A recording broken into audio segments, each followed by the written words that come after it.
à ton nom, Seigneur. Gloire à ton nom éternel. Tu mérites l'honneur et la gloire encore ce matin, Seigneur.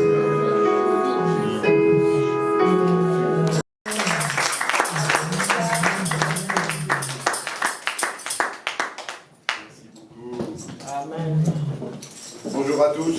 Bonjour. J'ai un message pour vous ce matin. Amen. Je pense que c'est un message qui vient du cœur de Dieu. Amen. Il m'a même réveillé cette nuit. Amen. Il m'a réveillé cette nuit et il m'a rappelé la parole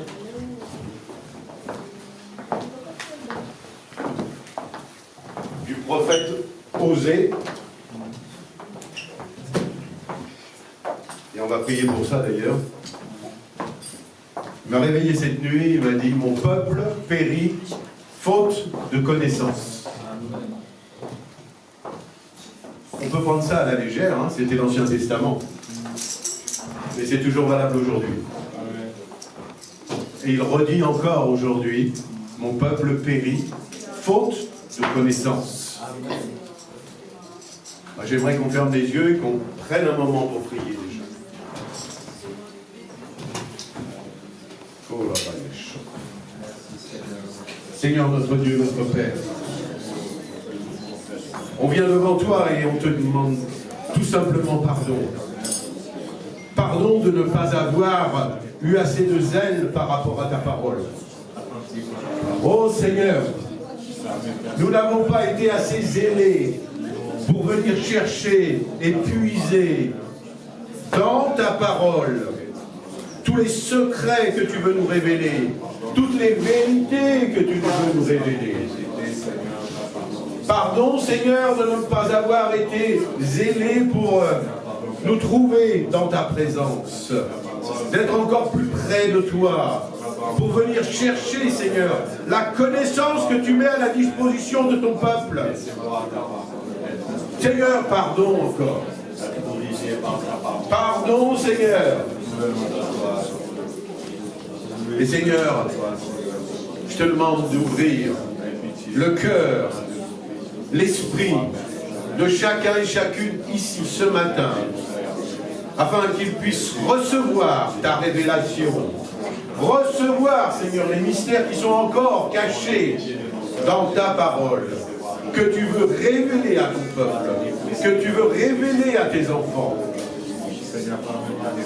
Seigneur, ouvre les cœurs, ouvre les esprits ce matin. Dans le nom de Jésus, dans le nom de Jésus, dans le nom de Jésus. Amen et Amen. Amen. Vous pouvez prendre place.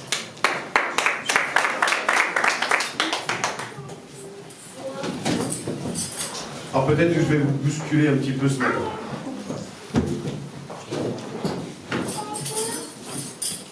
De toute façon, le Seigneur m'avait dit, quand j'ai accepté la proposition du pasteur Jean, tu y vas et tu les bousculeras. Amen. Amen. Amen. Et des fois, il y a des gens qui ne sont pas contents, ils ne disent pas Amen. Hein, alors, il y a une réalité que nous devons savoir. Quelque chose de très important. Nous devons rechercher le royaume de Dieu. C'est-à-dire que nous devons rechercher la présence de Dieu.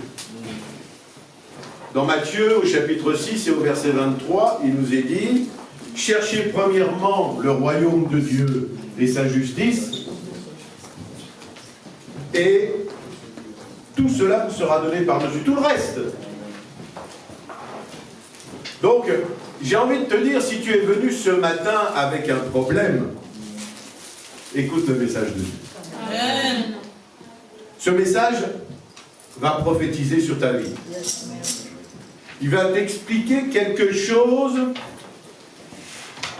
Il va te dire qu'il y a autre chose à chercher qu'à résoudre tes problèmes. Ta priorité ne doit pas être de résoudre tes problèmes. Ah mais tu peux me répondre par exemple, oui mais pasteur, mon mari ou ma femme ne va pas bien, j'ai quelqu'un de malade, ou j'ai un problème dans tel ou tel domaine. Alors, on va peut-être te dire, avec Jean, on va dire, viens, on va prier pour toi.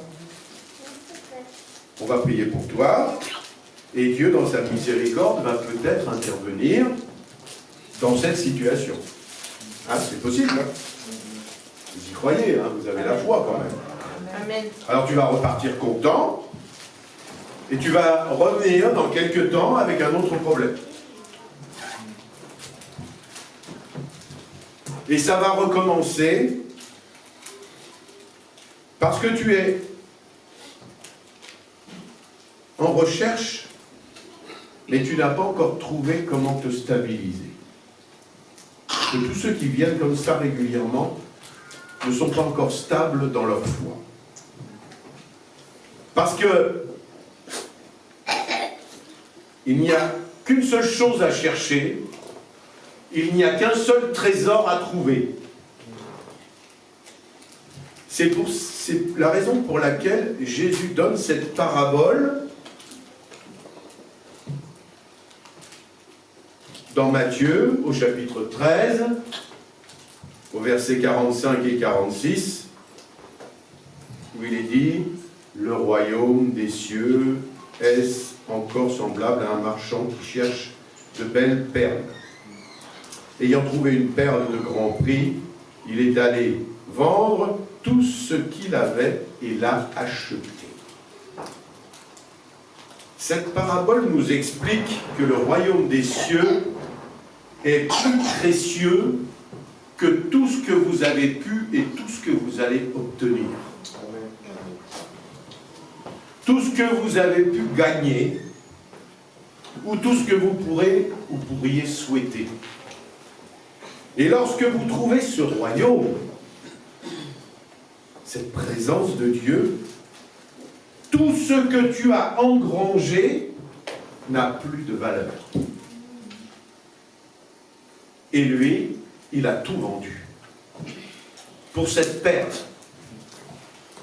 Et lorsque Dieu va t'ouvrir les yeux pour découvrir le message de Jésus, et que tu entres dans le royaume, que tu entres en communion avec le Seigneur,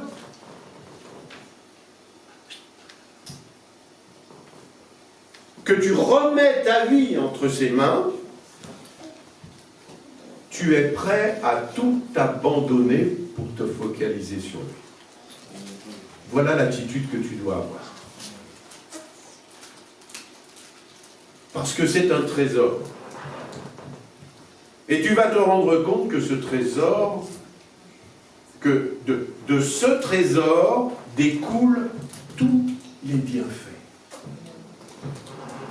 Tout ce dont tu as besoin, toutes les bénédictions divines que tu recherches, tu les trouves là, dans sa présence, dans sa parole. Amen. Amen. Alors vous trouvez, je parle encore un petit peu du nez parce que j'ai été bien enrhumé cette semaine, j'ai prié pour être en forme aujourd'hui. Alors bien souvent ce trésor dont je parle est voilé, il est caché. Vous savez, le voile ça couvre le visage. Ça empêche de voir celui qui le porte, mais ça empêche également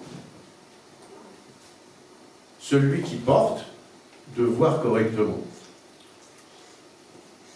Les deux, n'est-ce pas?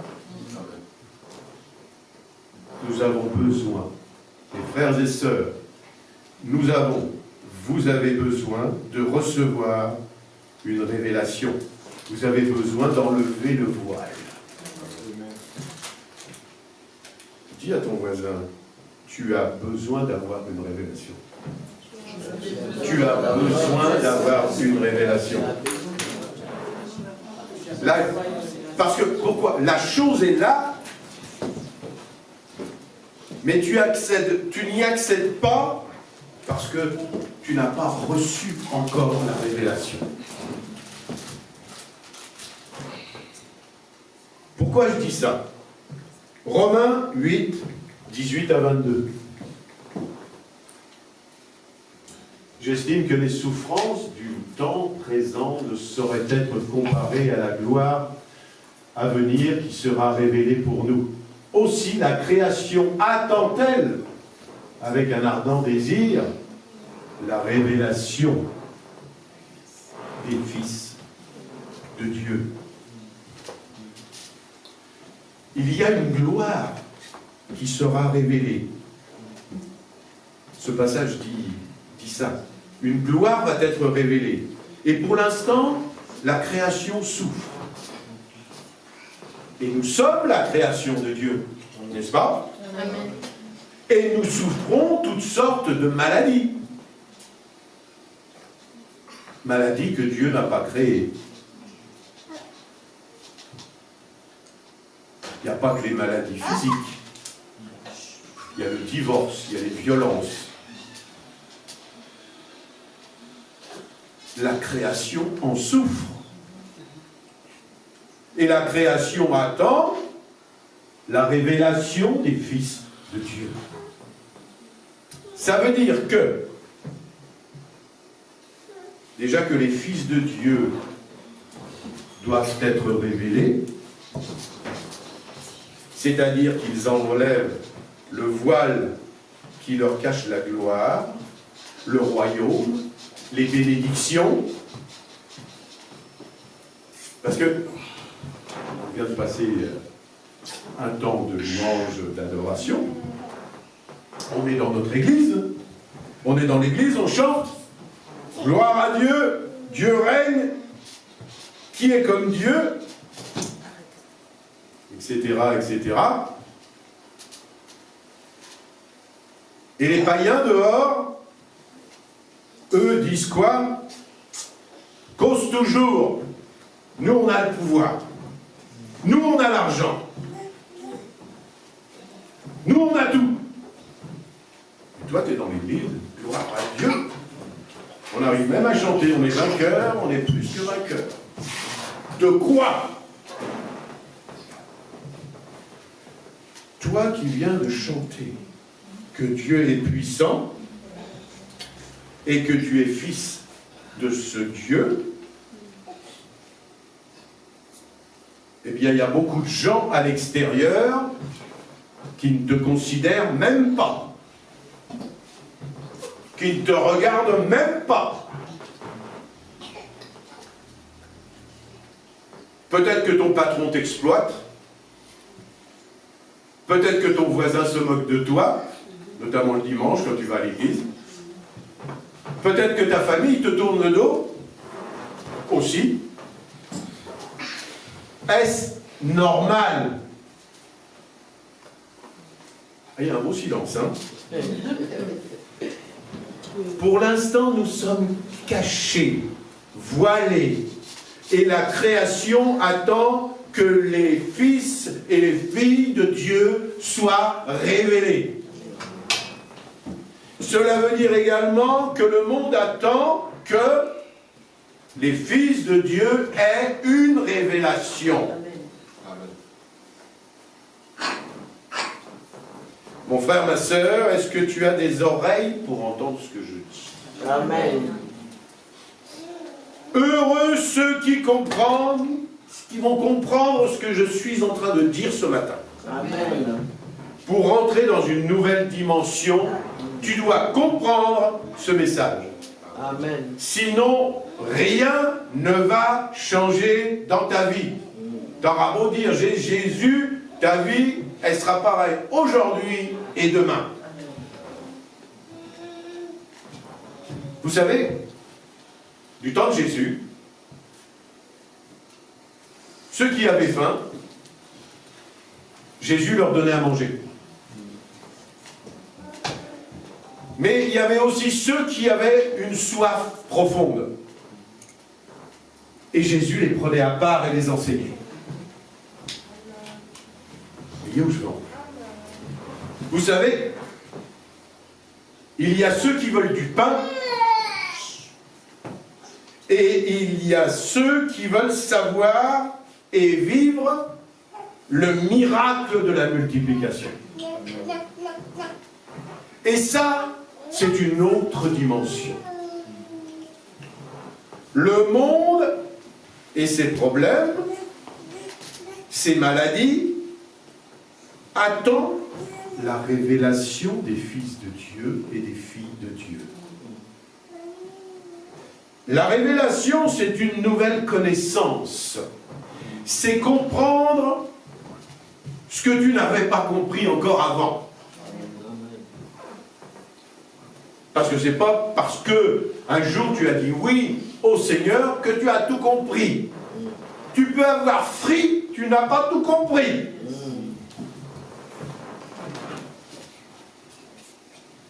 Il y a des degrés de compréhension et de connaissance.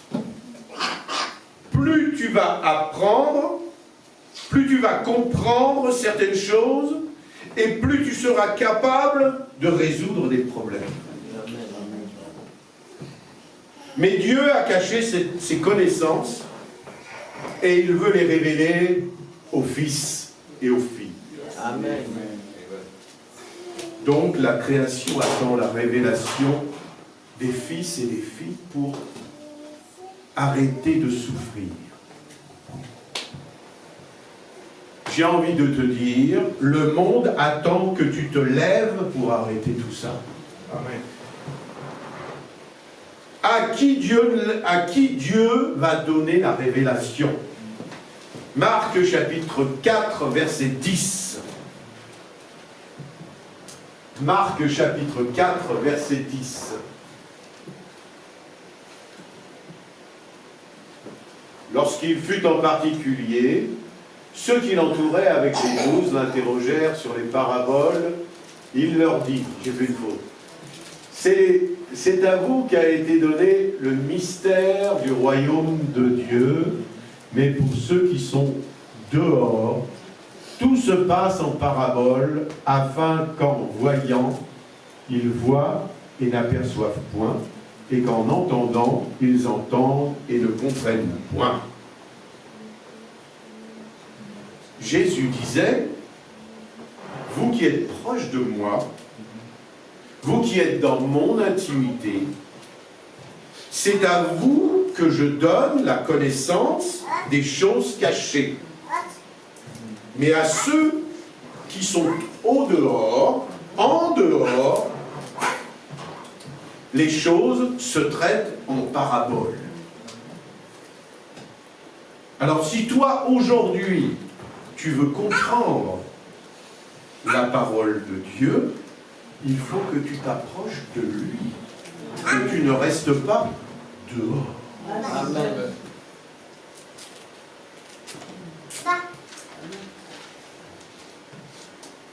Donc le verset 12 de Marc 4, 10, je ne les ai pas notés dans l'ordre. Est-ce que tu peux le reprendre, Jean, s'il te plaît?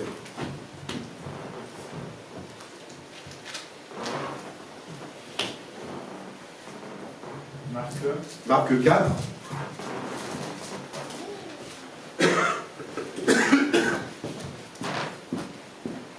Le verset 12. Nous lisons la parole de notre Seigneur. Amen.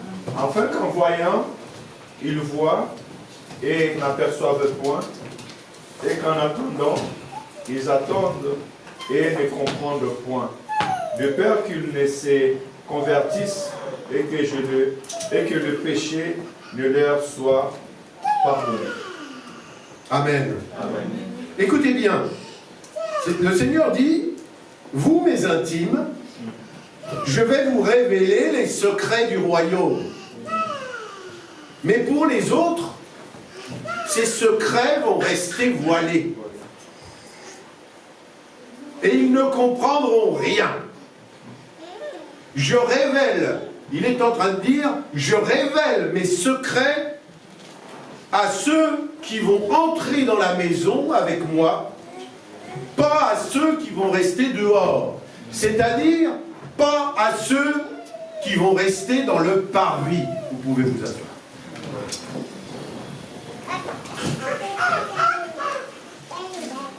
Vous savez, nous, en tant que chrétiens, et ça pourrait être un autre message, pour connaître votre position, c'est peut-être celui qu'on fera la prochaine fois, d'ailleurs, une prochaine fois.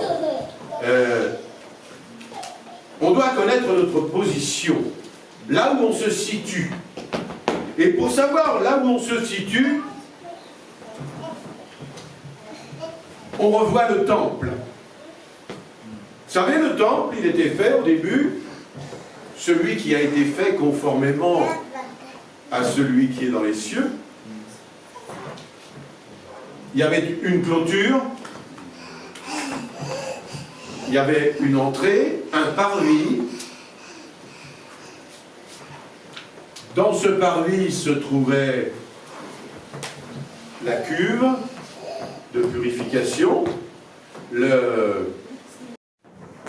pour faire les holocaustes, l'autel, pardon, je perds mes mots, l'autel des holocaustes, et ensuite on rentrait d'abord dans le lieu saint.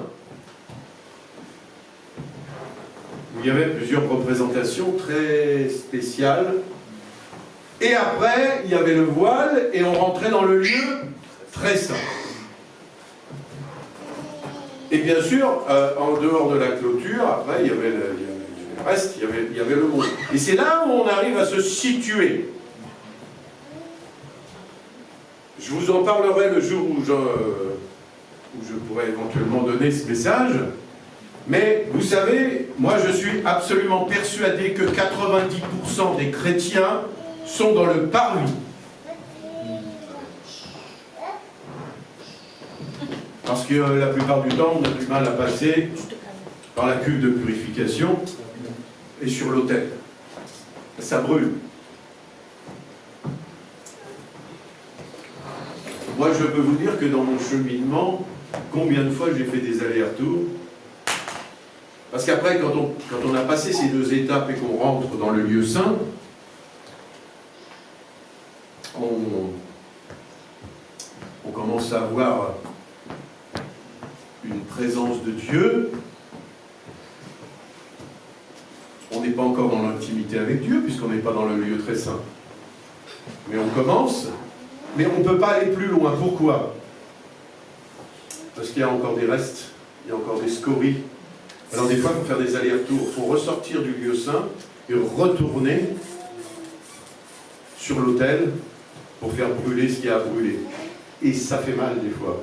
C'est la raison pour laquelle, la plupart du temps, les chrétiens, beaucoup de chrétiens, une fois qu'ils ont expérimenté un petit peu le feu, ils repartent. Et puis ça devient, voilà. Et après ça devient... Et beaucoup de chrétiens, alors, la plupart des chrétiens sont là, mais ce qui est malheureux, c'est qu'aussi, il y a des chrétiens qui sont à cheval là-dessus. À cheval sur la clôture. Vous savez, quand on est à cheval sur la clôture, ça veut dire que vous avez, comme il est souvent dit, un pied dans le monde, un pied dans l'église, avec un grand E. Mais quand on est comme ça, donc on est en bascule, et moi je vous garantis, le jour où vous tomberez toujours du mauvais côté. Ça c'était la parenthèse, j'aurais jamais dû rentrer là. Non mais ça, tout simplement, si vous restez, comme le disait notre verset, je ne vais révéler les choses qu'à ceux qui entrent dans la maison. C'est-à-dire, qui ne restent pas dans le parvis. En restant dans le parvis, tu ne vas découvrir que peut-être 10% des talents que Dieu te réserve, ou 10% des bénédictions que Dieu a en réserve pour toi. Ceux qui sont dans la cour, on ne leur révèle rien. Si tu es ou tu restes un chrétien du parvis, tu vas mourir, tu iras au paradis, mais tu ne vas pas régner. Et moi je vous dis, régner, c'est maintenant. Amen. C'est maintenant que tu dois régner. Amen. Si tu restes dans la cour, si tu ne vis pas une intimité avec Dieu, tu vas parler d'un Dieu que tu ne connais pas. Tu vas glorifier un Dieu que tu ne connais pas. Tu vas louer un Dieu que tu ne connais pas. Tu vas affirmer des choses, quand tu les chantes des fois, que tu ne vis pas. Tu vas rêver de faire des exploits, mais tu vas rester dans ta petite vie. Tu dois entrer à l'intérieur. Donc tu dois d'abord te situer. Tu dois d'abord savoir où tu es. Proverbe 25, verset 2.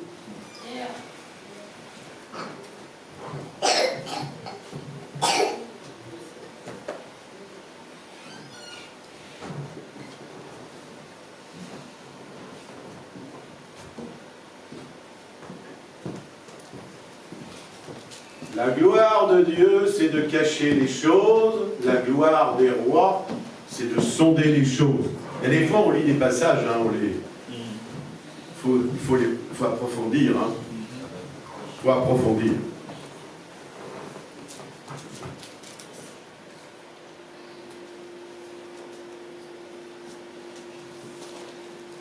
Qui sont les rois?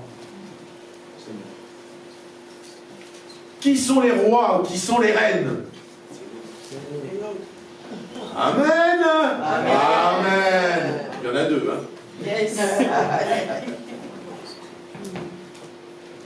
Ici, la Bible dit que Dieu tire sa gloire en cachant les choses.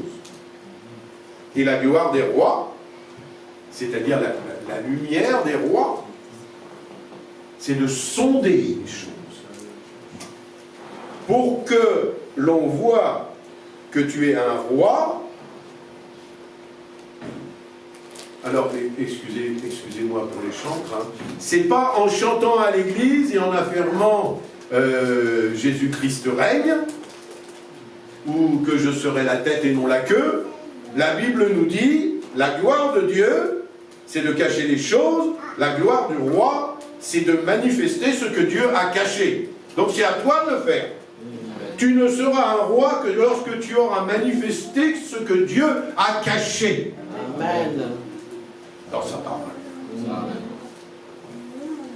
Ça veut dire que pour nous, que le croyant va entrer, tu vas entrer dans ta vraie dimension lorsque tu vas prendre le temps de découvrir ce que Dieu a caché dans sa parole.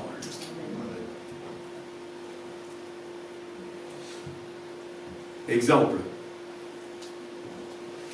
si tu ne règnes pas sur ta famille, sur ton foyer, si la vie et les circonstances vont te dominer,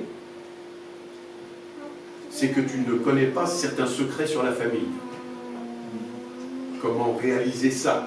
Comment vivre ça? Donc tu dois les découvrir. Tu dis, on peut dire, nous on est chrétiens là, on est la lumière. On est, la Bible le dit d'ailleurs, hein, nous sommes la lumière du monde. Mais on ne la voit pas. On va dire que nous sommes rois et reines. Hein, d'ailleurs, on vient de le démontrer. Mais on va découvrir que dans la vie de certains, c'est pas très lumineux. Il y a des zones d'ombre. Il y a des choses cachées.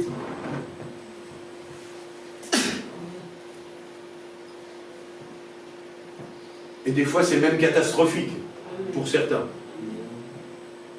Il y a des problèmes peut-être dans ta vie. Alors je te dis, ne te contente pas de les subir et de déclarer que Dieu est là, qu'il est puissant. Va sonder pourquoi. Tu veux être un chrétien d'influence? Tu veux être une chrétienne d'influence? Alors écoute, cherche, creuse, gratte. Dans la parole, pas dehors. Amen.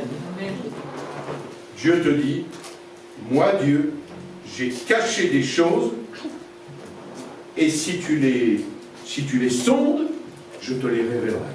Amen. Et je te révélerai qui tu es. Amen. Et ça, c'est confirmé par le passage de Romains 8:20. On avait, je crois qu'il était c'est confirmé par ce passage. Donc toi, qui es un fils ou une fille de Dieu, frère ou sœur de Jésus-Christ,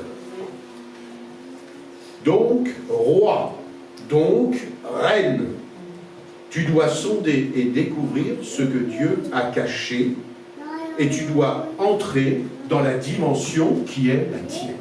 Amen. Si tu restes dans tes quatre murs, ou même nous, là, on est bien ensemble, il y a des moments qu'on doit passer ensemble, mais si nous restons dans nos quatre murs, c'est le monde qui va s'imposer.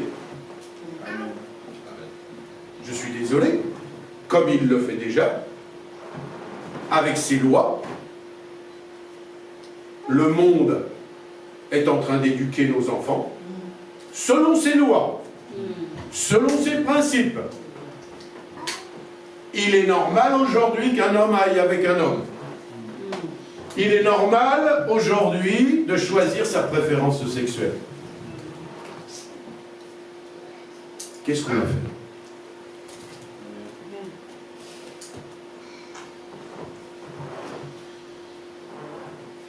Tu auras beau dire, tu auras beau chasser au nom de Jésus, hein, j'arrête ça au nom de Jésus, rien ne se passera si tu ne sondes pas la pensée, ce que Dieu a caché, tu vas prier en vain. Tu vas jeûner en vain. Je ne vous fais peut-être pas plaisir, hein, mais c'est un avertissement de Dieu. Les frères et sœurs. Tu dois devenir un ami de Dieu pour qu'il te révèle ce qu'il a caché, car la Bible nous fait comprendre qu'entre amis, il n'y a pas de secret. Et ta position par rapport au tabernacle montre où tu en es. Dieu l'a révélé à Moïse, il a fait des révélations à Moïse, et ça peut être une image qui explique quelle attitude nous devons avoir.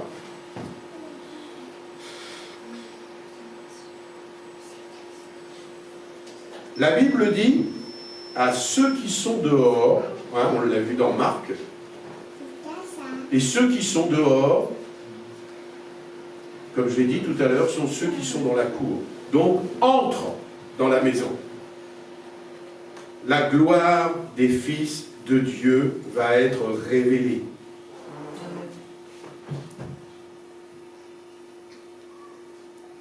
On doit prendre l'exemple comme Joseph dans la maison de Pharaon. Il est devenu indispensable. Pourtant, Pharaon, l'influence, ça peut nous faire penser à notre époque actuelle et à nous. Nous, on devrait être comme Joseph. Le monde, c'est le monde de Pharaon. Et Joseph était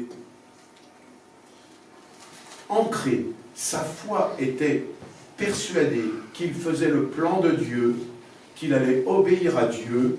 C'était vraiment un intime de Dieu. Et Dieu l'a enseigné, Dieu l'a fortifié pour lui révéler des choses cachées. À toi, il veut faire la même chose. Tu dois venir auprès de Dieu pour qu'il t'enseigne, pour qu'il te révèle, les choses voilées. Dieu a tout créé. Les sciences, les lois naturelles, la nature, la météo, il a tout créé. Mais ce sont les païens qui font les découvertes. Pourquoi? Ils cherchent. Ils cherchent dans le naturel, bien sûr, mais ils cherchent. Et ils découvrent les mystères de la création. Et nous, on est là, qu'est-ce qu'on fait? Gloire à Dieu! Jésus vient nous chercher. Jésus revient bientôt. Nous souffrons sur la terre. Délivre-nous, Seigneur. Dieu te dit, c'est moi qui ai tout créé. Et si Satan, pour l'instant, domine, c'est uniquement parce que toi, tu n'as pas pris ta place. Tu n'as pas compris que tu devais venir au plus près de lui, chercher les révélations qui sont encore cachées. Amen. Ah, je vous bouscule peut-être ce matin, mais c'est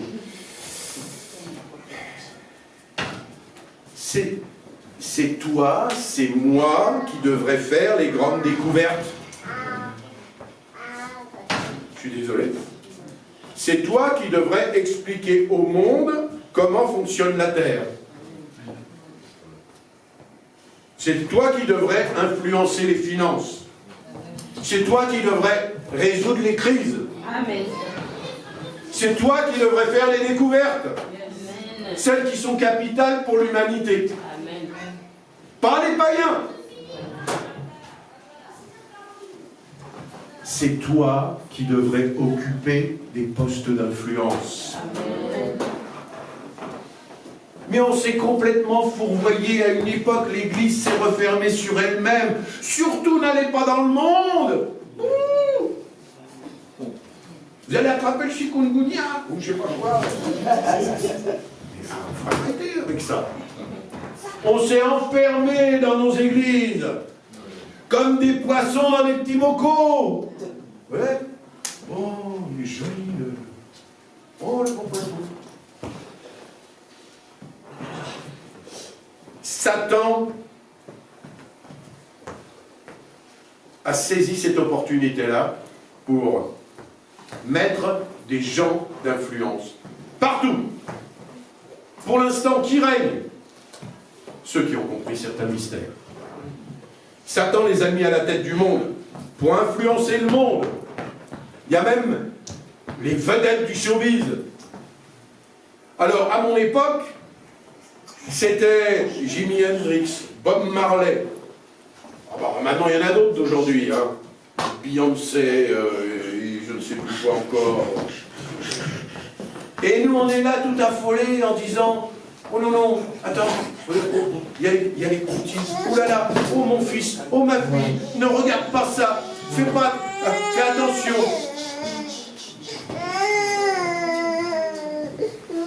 On n'a aucune influence. On n'a aucune influence parce qu'on ne règne pas. L'Église aujourd'hui, c'est quoi? Prêcher, danser, faire quelques notes de musique. Est-ce que c'est ça le royaume de Dieu sur terre? Attention, je n'ai pas dit que c'était pas bien, hein. Mais est-ce que ça ne représente que ça? Le royaume de Dieu sur terre, c'est juste aujourd'hui, de 10h à 12h30. Donc 2h30 sur une semaine.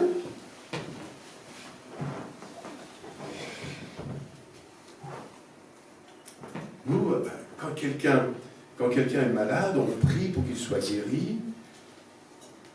Mais Dieu, il a tout créé pour qu'on ne soit pas malade. Mais on ne cherche pas. Parce que le voile est devant nos yeux. Et on laisse les autres faire. Et ce sont les autres qui ont pris le pouvoir. Et ce sont les autres qui sont des personnes d'influence. Tout simplement. Les hobbies sont en marche. Parce que nous n'avons pas pris notre place. Alors je te dis ce matin, prends ta place pour que la gloire de Dieu soit manifestée. Amen. Le monde a mis des siècles pour arriver à la connaissance. Mais moi je vous dis que, au jour d'aujourd'hui, Dieu va raccourcir le temps pour ceux qui veulent vivre un cœur à cœur avec lui. Amen. Je vous le dis. L'importance de vivre cette intimité, cette amitié avec Dieu, elle nous est expliquée dans Jean 15, au verset 15. Je ne vous appelle plus serviteur, parce que le serviteur ne sait pas ce que fait son maître. Si je vous ai appelé ami, je vous ai appelé ami parce que tout ce que j'ai appris de mon Père, je vous l'ai fait connaître. En quelque part,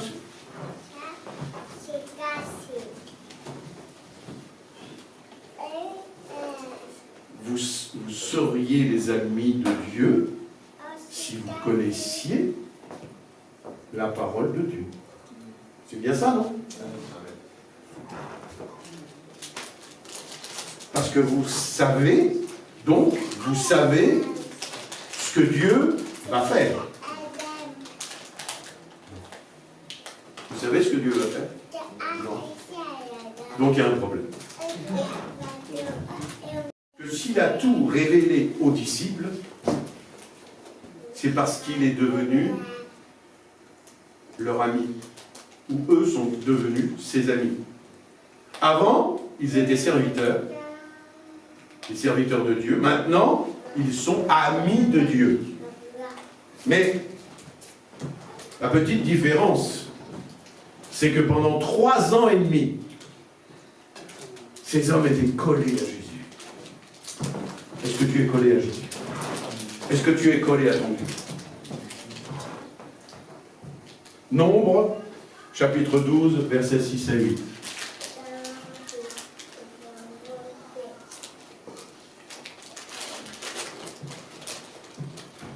Écoutez bien mes paroles lorsqu'il y aura parmi vous un prophète. C'est dans une vision que moi, l'Éternel, je me révélerai à lui. C'est dans un songe que je lui parlerai. Il n'en est pas ainsi de mon serviteur Moïse. Il est fidèle dans toute ma maison. Je lui parle bouche à bouche. Je me révèle à lui sans énigme. Et il voit une représentation de l'Éternel. Pourquoi donc n'avez-vous pas craint de parler contre mon serviteur Moïse? Déjà, ça nous révèle de belles choses. Amen. Dieu se révèle à celui qui est collé à lui. Amen.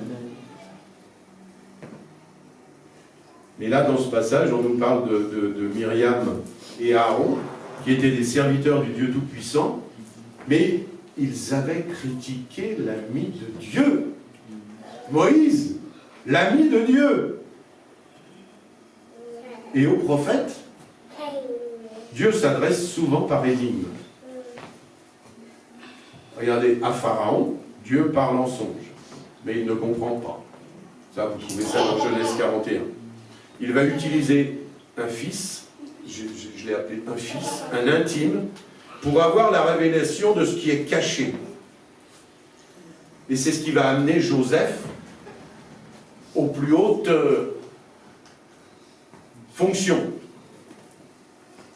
Et c'est ce qu'on devrait vivre, nous. C'est pareil.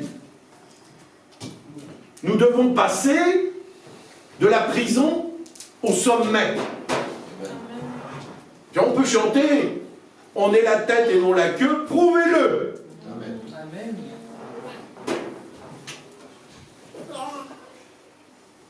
Daniel est arrivé au sommet parce qu'il a décrypté le songe de Nebuchadnezzar. Mais comment on fait pour décrypter le songe? C'est dans l'intimité avec Dieu, en grattant, en cherchant. Nous devons vivre cette dimension. Un exemple pour ceux qui sont mariés. Ta femme peut ne pas être ton amie.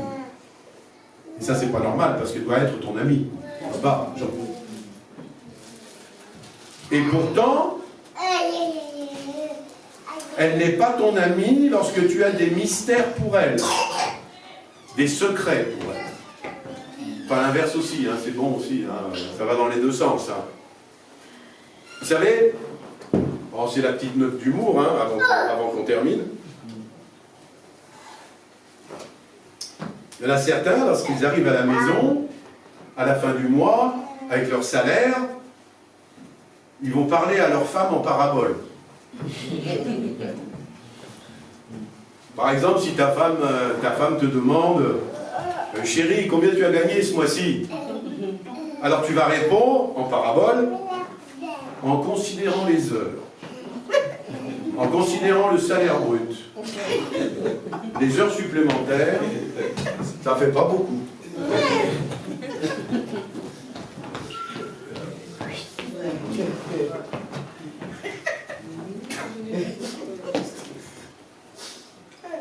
Ça veut dire que tu n'as pas confiance. Elle n'est pas ton amie. Alors qu'elle devrait être ton amie. Yes. L'amitié, c'est d'avoir ton âme à nu devant l'autre. Et c'est ce que nous devrions être devant le Seigneur. Vous savez, il y a une fusion qui va se passer entre les deux. C'est ce qui s'est passé avec tous ces hommes et ces femmes de Dieu. Bon, on dit que ce sont des grands hommes ou des grandes femmes de Dieu. Mais il n'y a pas plus grand que nous. Parce que nous sommes des rois et des reines.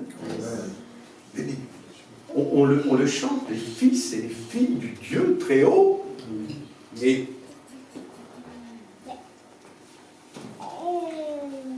vous savez, il y a différents degrés de désir et de valeur, différents degrés de volonté et d'importance. Dans Romains 12.2, hein, ne vous conformez pas au siècle présent, mais soyez transformés par le renouvellement de l'intelligence afin que vous discerniez quelle est la volonté de Dieu, ce qui est bon, agréable et parfait. N'est-ce pas? Amen. Donc 3 degrés dans la volonté de Dieu. C'est comme la nourriture. Il y a de bonnes choses. Ensuite, il y a de bonnes choses qui sont agréables. Et après, il y a le summum, il y a l'excellence. Dans le temps, on disait, on va manger des ortolans, parce que c'était tellement rare. Mais là, on va manger, je sais pas, on va manger du caviar, on va manger du foie gras, on va manger de la truffe. Là, c'est le parfait, c'est le summum. Mais avec Dieu, c'est pareil. Et vous savez, la plupart des chrétiens se contentent de faire le bon aux yeux de Dieu. Et vous savez, faire le bon aux yeux de Dieu, c'est juste ne pas faire ce qui est mauvais. Du tout. Ah, moi, j'ai pas péché. Ah, mais moi, j'ai rien. Oui, surtout, t'as rien fait. T'as rien fait. C'est bien. Bon et fidèle serviteur, tu n'as rien fait. Tu as pris le talent que je t'ai donné, tu l'as gardé, tu l'as planqué. C'est ça? Non.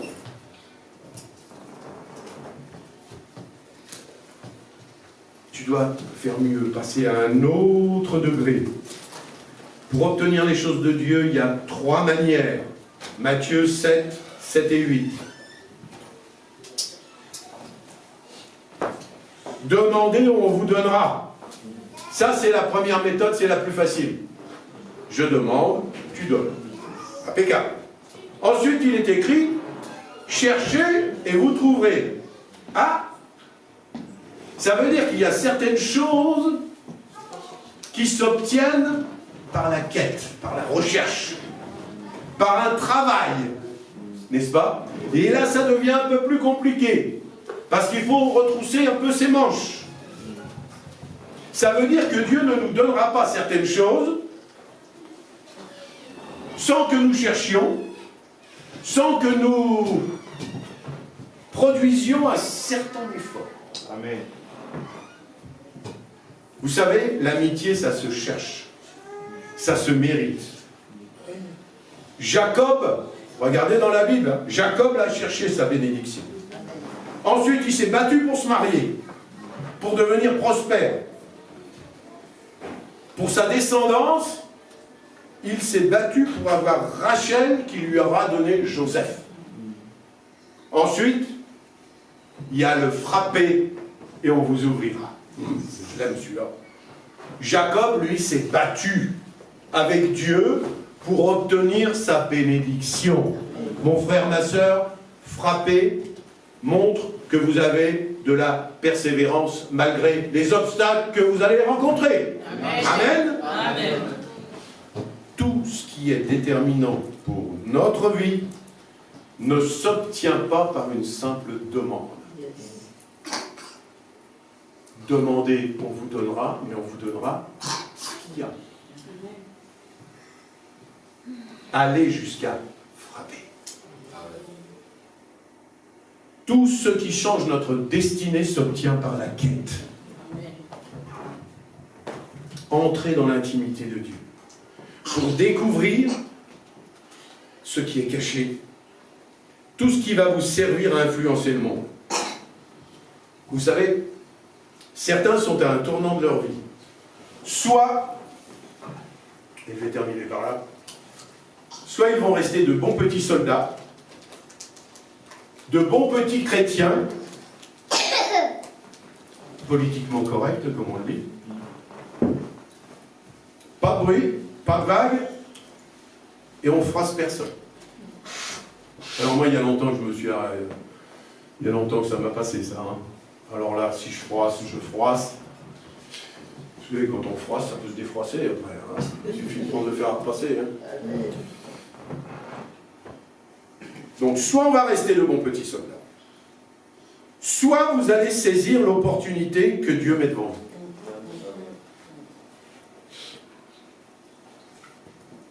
La difficulté, mes frères et sœurs, c'est que l'ennemi va te faire croire que c'est pas bien.